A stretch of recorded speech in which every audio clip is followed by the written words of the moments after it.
The views and opinions expressed do not necessarily represent those of Access Fort Wayne, the Allen County Public Library, or any other supporting group. Get involved with Access Fort Wayne and make your own television programming. Call 421-1250 to find out more. Welcome to the Blue Bunny Army Show. I hope you all will enjoy it. Have a good day.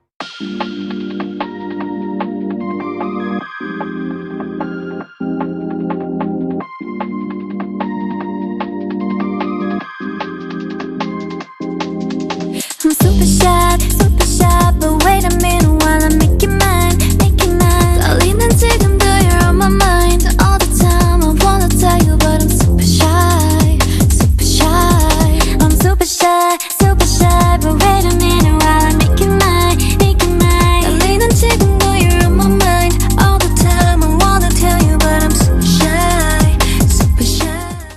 Good day and enjoy the show. 이 노래는 it's about you, baby.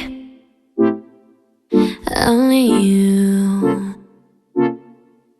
You.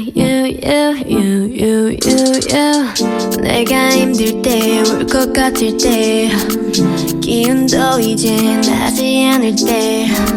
It's you. 날 걱정하니, it's you. 날 웃게 하니, 말은 해도 돼, but what do you say? 멀리든 언제든지 달려와. 바쁜 척도 없이 난 나잖아. 이게 말이 되니 난 물어봐. 너는 말야, he's only living in my system, baby. Oh my god, yes I'm that. I was really hoping that he will come through. Oh my god, 단 너뿐이야. Asking all the time about what I should do. No, I can never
with a dream, my cardigan.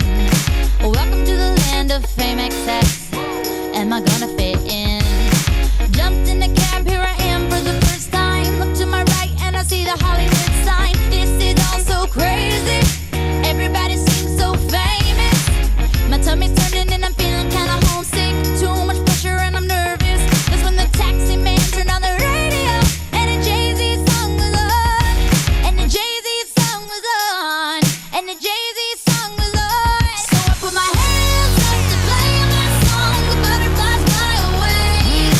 Nodding my head like yeah.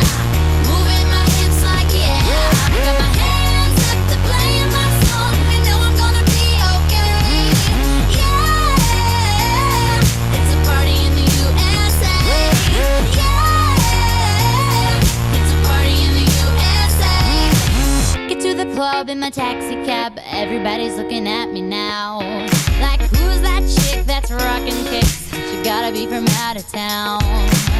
So hard with my girls on around me. It's definitely not a Nashville party. Cause all I see are stilettos. I guess I never got the memo.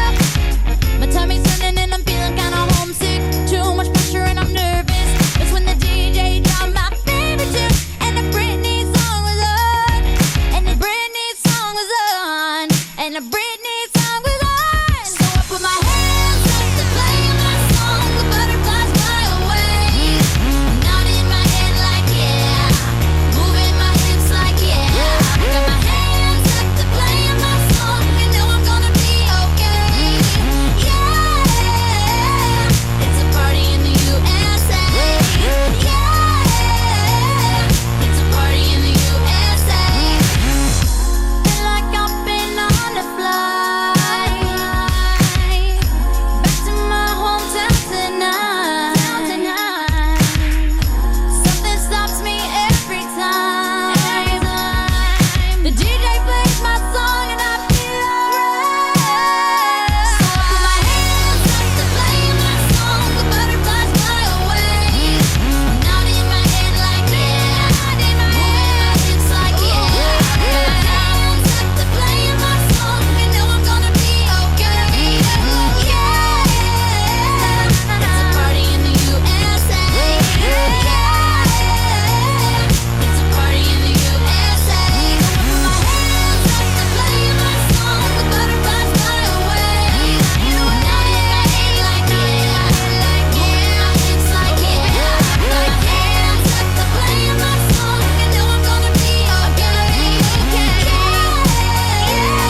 It's a party in the USA. Yeah. It's a party in the USA.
I think it's from 8 to 4 or 7:30 to 4 or something. It's all day. Oh, Oh, it's all day. And tomorrow as well. oh, it's tomorrow. Yeah, too? yeah. I think they crown like the junior fishermen today, and then tomorrow it's more just fish and hang out.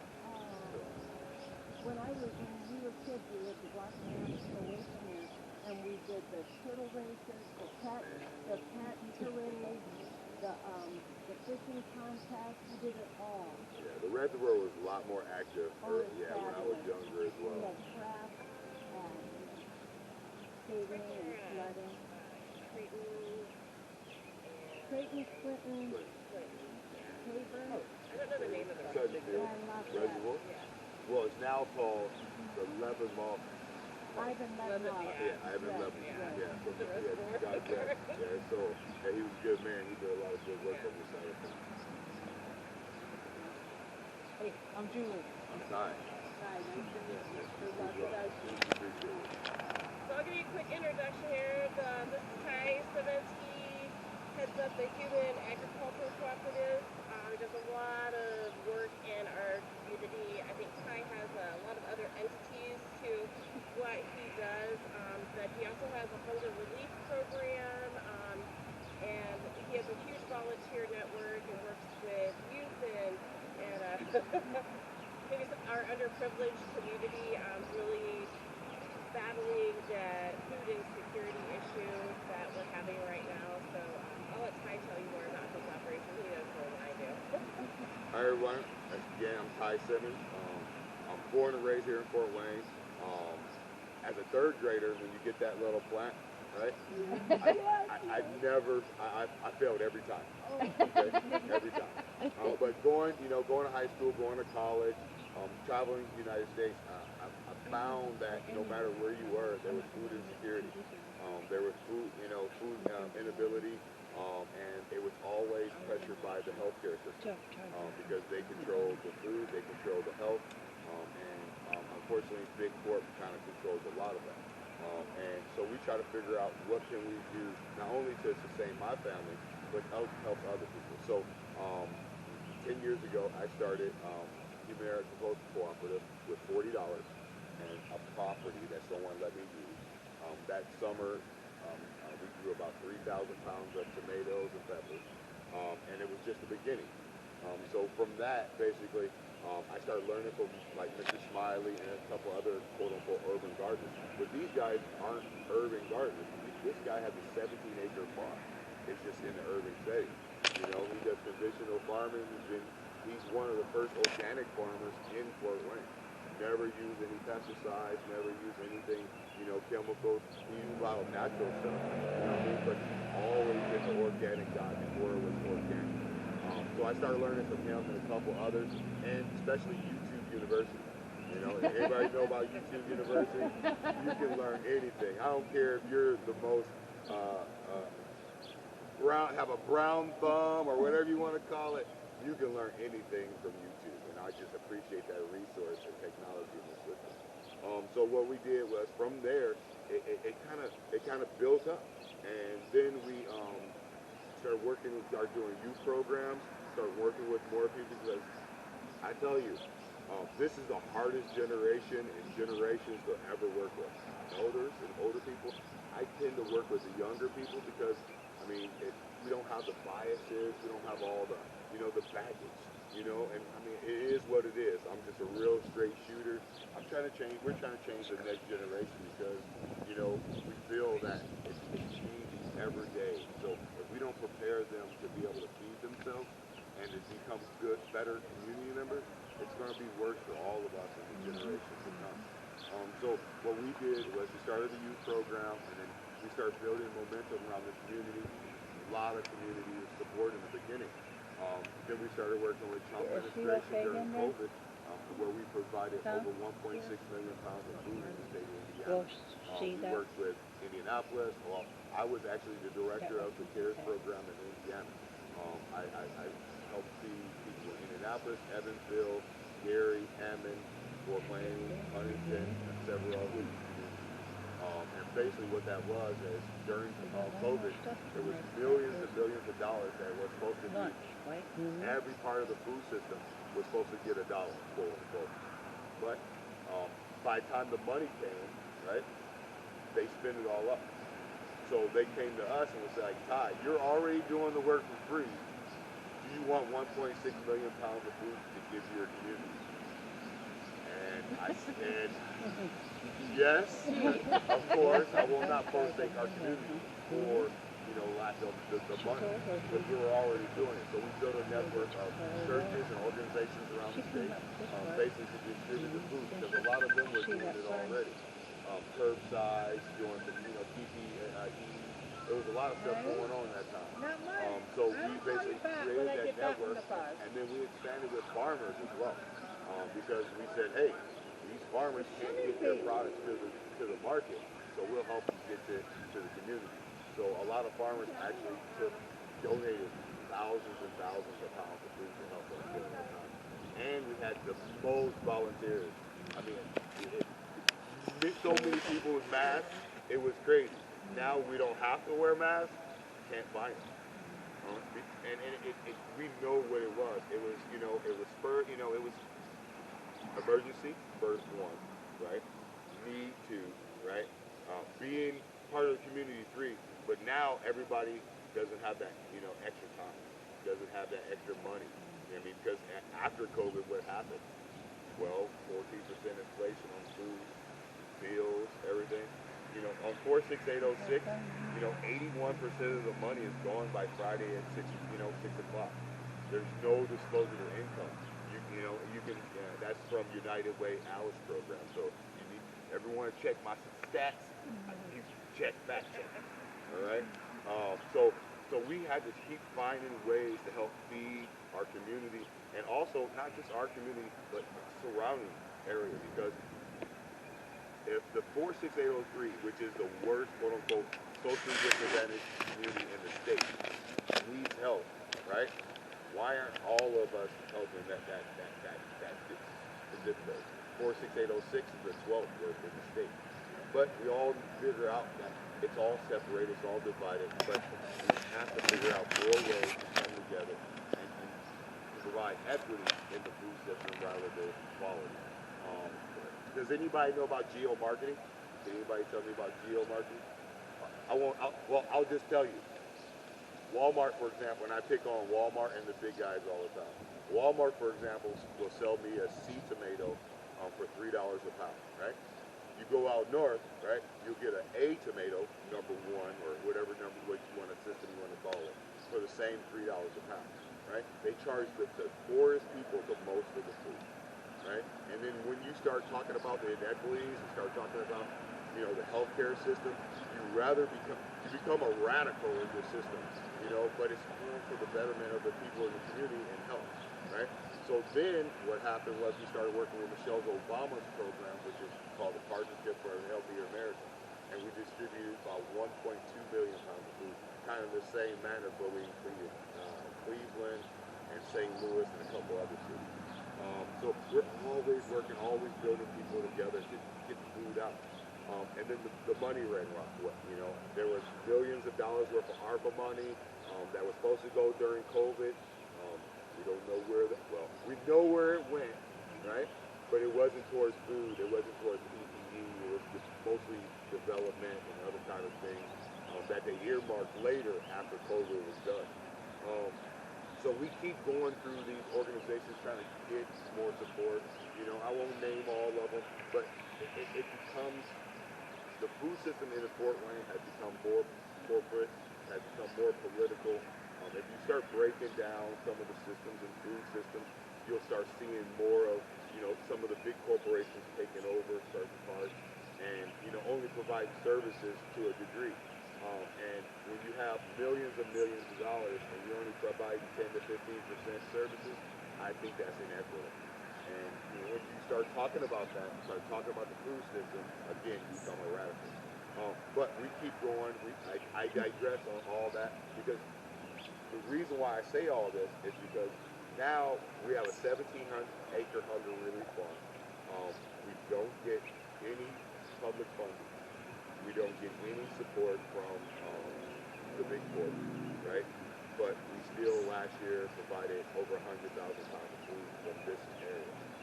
And we only work about 5 months out the year on this property because it's all volunteer, right? But our other properties, we're, full blown. I have, we did 10,000 starter plants this summer, this spring and winter, just preparing other farmers to get ready.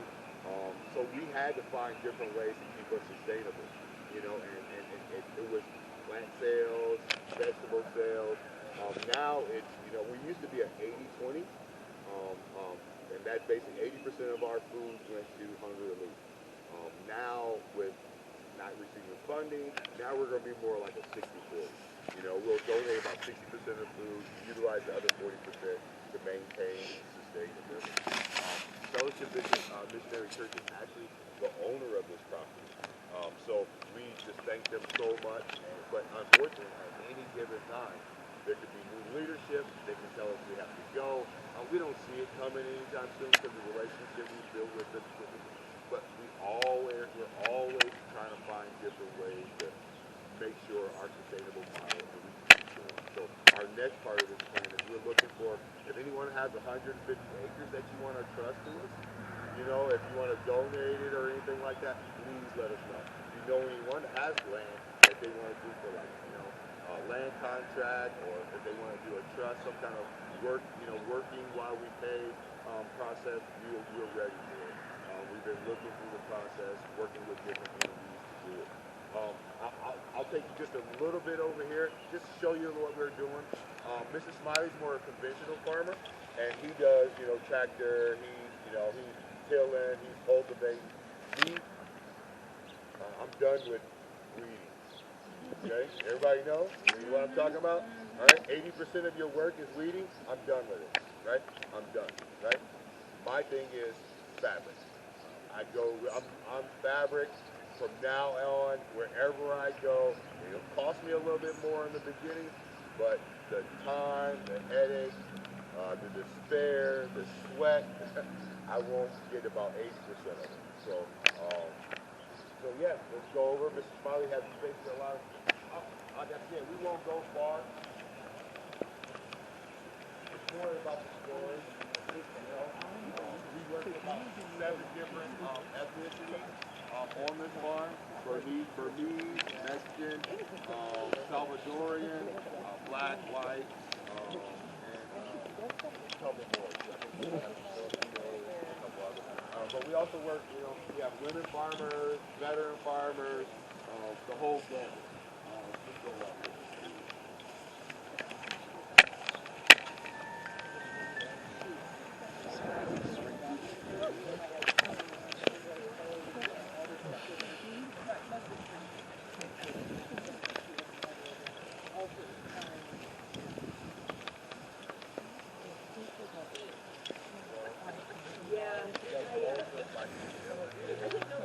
Now welcome to my end of town. The church is right there. I go to. This is one of our farmers. He's like 78 years old. He's been farming this same plot for the last 12 years to feed himself. He grows enough to feed him, his kids, and basically on that little small plot. People will be like, man, I can't grow this. There's so much in a small area. If you don't have an area, go inside, get you some buckets, get you some good soil, and tend to it. And everything doesn't need a lot of light, And if you can't grow everything, find you 2 or 3 things that you can grow. And stock up, put it in the freezer, or get with a farmer, What has progressed from starting with $40 within the food system, we started working with the city and a couple other organizations to start a grocery store. But it came to a point where we said we wanted a community-owned grocery store rather than some entity coming in our community. And once we said that, the model changed. All right. So right now we have a grocery store that we don't really get a lot of local support, but we did over $250,000 online. It's kind of weird, you know what I'm saying? Because then you have a huge corporation that puts a grocery store right around the corner from you. Yeah. It's like constant competition. You know what I'm saying? So it's like, what can you do to sustain? What can you do to keep going forward? So we started writing more grants. We have to write more grants. We write more grants outside of Fort Wayne than we do inside of Fort Wayne. And that's how we got the million. It's actually $1.4 million. And basically, I'm one of the state advisors and one of the state executives. We created a 5-region program where basically each region will split the money evenly. I mean, some organizations wanted to be equitable to a point, and I was on that for a while, but I felt that if we're going to create a better food system, why not provide money in each region where they can strengthen themselves and we can come together later on. Like Voltron, anybody know Voltron? Old cartoon reference. So basically that's what we're trying to do. We're trying to create a better food system throughout the state of Indiana. And it's going to take socially disadvantaged farmers, it's going to take our Amish farmers, it's going to take our old white farmers, it's going to take all of them. You know what I mean? Because our whole thing is we want to get some of the older farmers away from some of the commodity farmers. Because that doesn't feed us, right? You know, does anybody know what percentage of food that we import here in Indiana? Can anybody tell me what percentage? It's like 90%, right? It's like 90% of our food is imported, right? When California had that big fire, when California had a drought, right? Who pays for it? Us. We pay for it because the inflation on that food from just coming from there and then getting it 3,500 miles away, right? It all comes to us. So if we don't strengthen Indiana's food system, we're always going to be the payer. You know, we're always going to be someone else's, little flunky, hey, we need y'all, thank y'all, but we're trying to strengthen Indiana food system with everyone, and a lot of people say, Ty, but you focus mostly on socially disadvantaged. Because they need the help the most. I mean, don't you want to help people that need the help the most? That just makes the most sense to me. I mean, I only got a little common sense, but that's not how our system is set up. It's set up, unfortunately, to exploit all of us. I mean, and I don't care if you're a millionaire out there, we're still sharecropping for America. I mean, if you're going to work every day, paying 5 different taxes, you're working for America every day, and we have to find more ways to hold America accountable for America. That's all I'm saying. Okay? So we do small row cropping. We have a lot of kale this year because, like I said, we're doing a 60-40 this year. One of our cash crop is dinosaur kale, 5-star dinosaur kale. I can get $6 a pound for it, right? Because we don't call them organic, right? We're natural, because I'm not going to pay for another licensing. We're not going to do all that, right? We have natural kale, and do I charge $6? No, not at all. I charge about $4 a pound for it. We keep it economic because it's not about profits. It's about the people, right? So all of our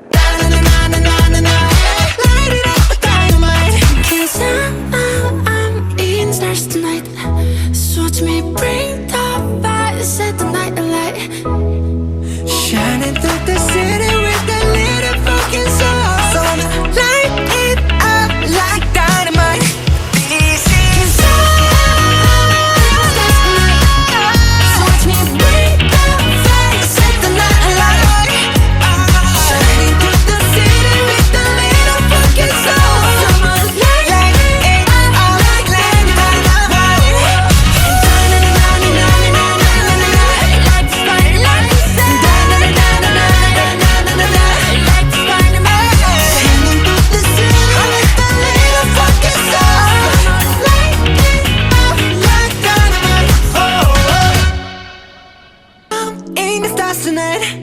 So watch me bring the fire, set the night light.